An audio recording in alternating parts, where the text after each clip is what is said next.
د ملګرو ملتونو د ښځو څانګې په یو ریپورت کې ویلي چې افغانستان کې د جنکو په تعلیم د بندیز له وجې د کم عمرۍ په ودونو کې 50% زیاتوالی راغلی.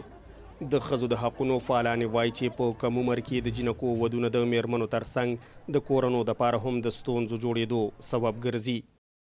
علت اساسي د کم عمر نجونو د جبري ودونو د زیاتوالي اصلي لامل اقتصادي ستونزې، کلتوري ستونزې او په زده کړو او کار کې محدودیتونه دي.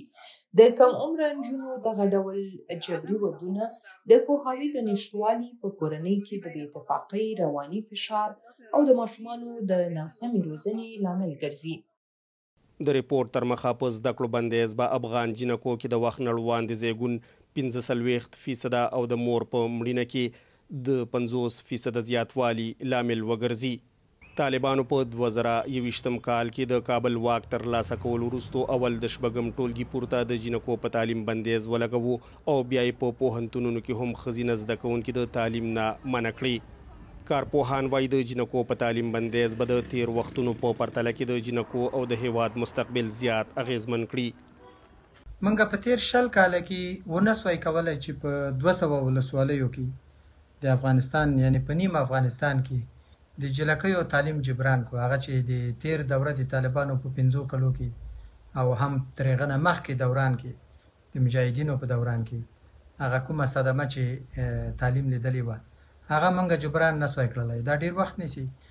نو زما په نظر اوس چې کوم خلا راغلی ده 1.5 میلیون انسانان له تعلیم نه محروم دي.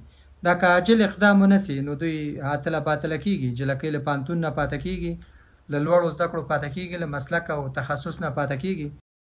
د ملګرو ملتونو د بشري مرستو د همغږۍ ادارې د عملیاتو څانګې مشري ویلي چې افغانستان کې د شپږم ټولګي پورته د جنکو په تعلیم د بندیز له وجې 1.4 میلیونه جنکۍ نیغ په نیغه متاثره کیږي.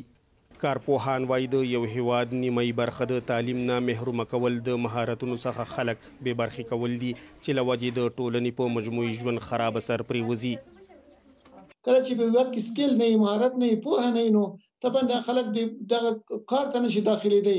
نو دا چې کله چې یو ته کار نه وي هغه په اقتصاد باندې منفي اغېزه کوي او دا ټولنه باندې منفي اغېزه کوي. خصوصا کله چې موږ دا ګورو چې اقتصاد، پولیټکس او سیاست سره، سیاست اقتصاد سره، هغه ټولنې سره ټول یو سره مربوط، صحت سره ټول سره مربوط او مرتبط او کمیونیکیټډ یعنی سکتورونه دي. نو دا په ټوله کې زویل شي دا د هیواد په اقتصاد کې ډېر خطرناک نتایج اثر غورځي. خو دې نتایج هله معلومیږي چې ولس کال دې نتیج شي.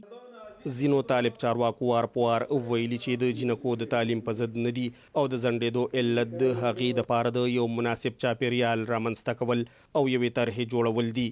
خو د 2.5 کالو تېرېدو وروسته هم طالبانو دغه ژمنه نه ده پوره کړې. عبدالرزاق، وایس اف امریکا، ډیوا، پېښور.